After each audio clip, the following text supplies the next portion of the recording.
Assalamualaikum warahmatullahi wabarakatuh. Perkenalkan, nama saya Irma Febriana Ismail, kelas 7B Pendidikan Biologi, Universitas Cokroaminoto Palopo. Sini saya akan menjelaskan jurnal Psikologi Perkembangan tentang konsep pendidikan prenatal, postnatal, dan pendidikan sepanjang hayat.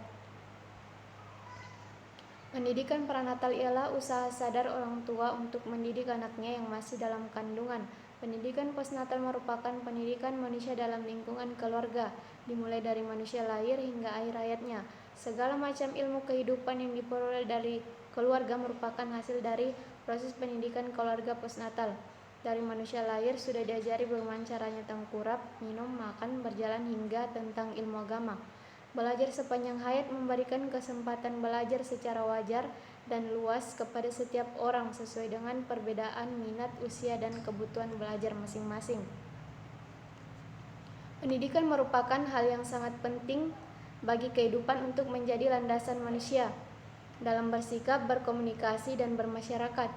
Profesor Elizabeth Stern, seorang profesor bidang pembelajaran empirik dan riset pembelajaran research, mengemukakan bahwa pembelajaran merupakan proses perubahan representasi mental yang dimanifestasikan dalam perubahan perilaku, di mana proses ini dihasilkan melalui durasi waktu tertentu dalam menggunakan informasi yang didapatkan.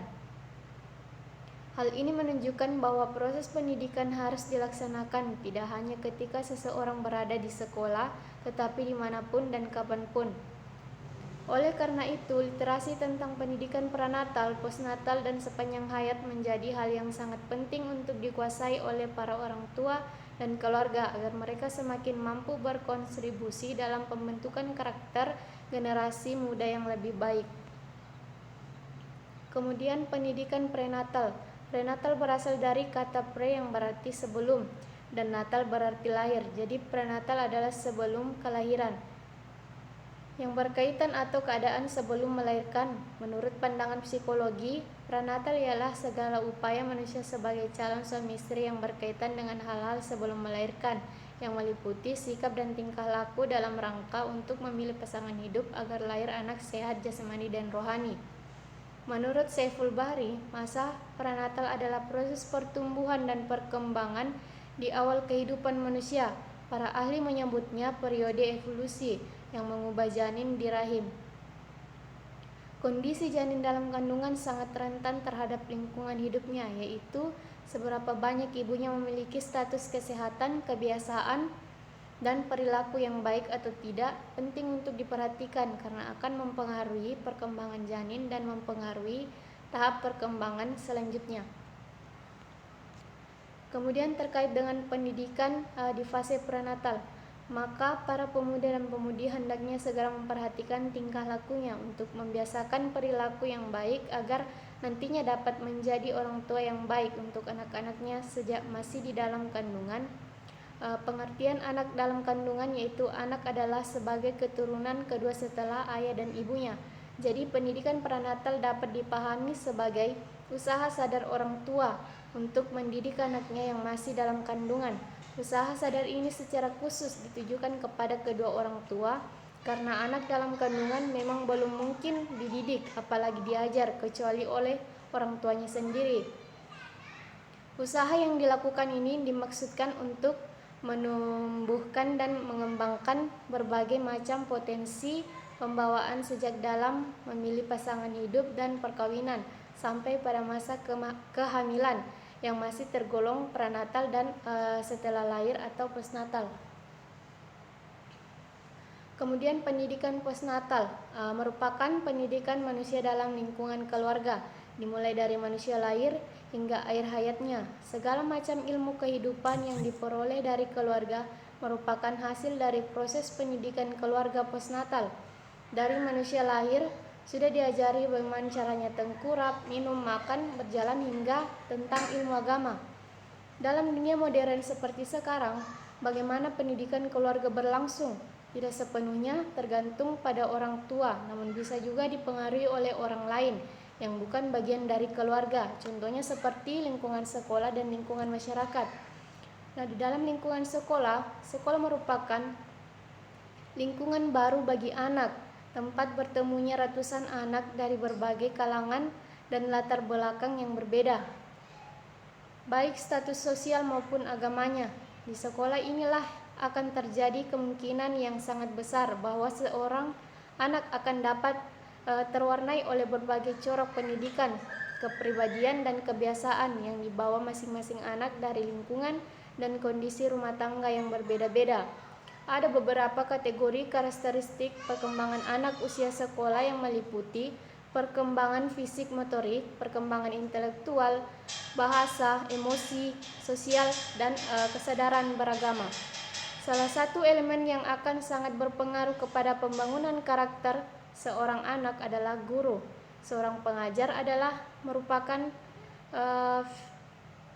figur dan tokoh yang menjadi panutan anak-anak dalam mengambil semua nilai dan pemikiran tanpa memilih anak yang baik dan buruk, karena anak-anak memandang guru adalah sosok yang disanjung, didengar, dan ditiru, sehingga pengaruh guru sangat besar terhadap kepribadian dan pemikiran anak. Kemudian lingkungan masyarakat.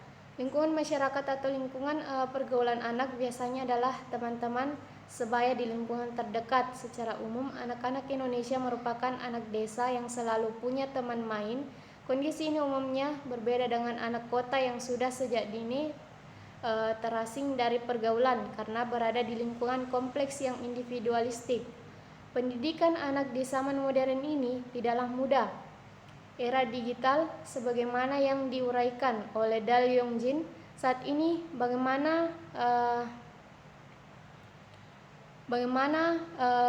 dua mata pisau yang memberikan dampak positif dan negatif yang tak terelakkan.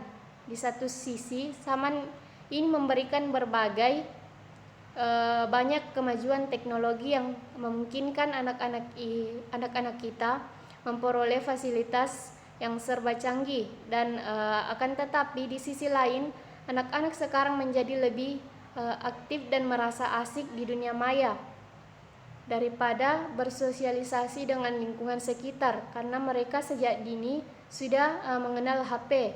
Banyak anak menghabiskan waktunya bermain game atau media sosial. Kemudian pendidikan sepanjang hayat.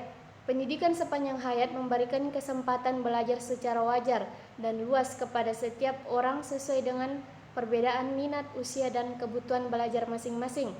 Oleh karena itu, menurut M.J. Iqbal, pendidikan sepanjang hayat sebenarnya mencakup kedua konsep pedagogi dan andragogi. Kesempatan ini merupakan peluang yang dapat dimanfaatkan untuk belajar seperti program-program kegiatan belajar kelompok, kegiatan belajar perorangan, dan kegiatan belajar melalui media massa. Kegiatan belajar tersebut dapat dilakukan di berbagai tempat, yaitu tempat kerja, rumah tinggal, sekolah, dan lain sebagainya. Kemudian kesimpulannya itu, pendidikan pranatal ialah usaha sadar orang tua untuk mendidik anaknya yang masih dalam kandungan. Usaha sadar khusus ditujukan kepada kedua orang tua karena anak dalam kandungan memang belum mungkin dididik apalagi diajar kecuali oleh orang tuanya sendiri. Jadi pendidikan pranatal ialah sebagai usaha manusia untuk menumbuhkan dan mengembangkan potensi-potensi pembawaan sejak dalam memilih pasangan hidup dan perkawinan sampai pada masa kehamilan yang masih tergolong pranatal dan setelah lahir atau postnatal. Pendidikan manusia dalam lingkungan keluarga dimulai dari manusia lahir hingga akhir hayatnya. Segala macam ilmu kehidupan yang diperoleh dari keluarga merupakan hasil dari proses pendidikan keluarga postnatal. Dari manusia lahir sudah diajari bagaimana caranya tengkurap, minum, makan, berjalan, hingga tentang ilmu agama. Sama seperti pendidikan pranatal yang tujuan adalah menjamin manusia lahir ke dunia, pendidikan postnatal ditujukan sebagai jaminan agar manusia yang baik dan tidak mengalami kesulitan. Berarti selama proses manusia hidup, bagaimana manusia bersikap tentang segala macam lingkungan keluarga sangat tergantung pada bagaimana proses pendidikan di dalam keluarga berlangsung. Jadi mungkin itu saja yang dapat saya sampaikan. Kurang lebihnya mohon dimaafkan. Wabillahi taufiq wal hidayah. Wassalamualaikum warahmatullahi wabarakatuh.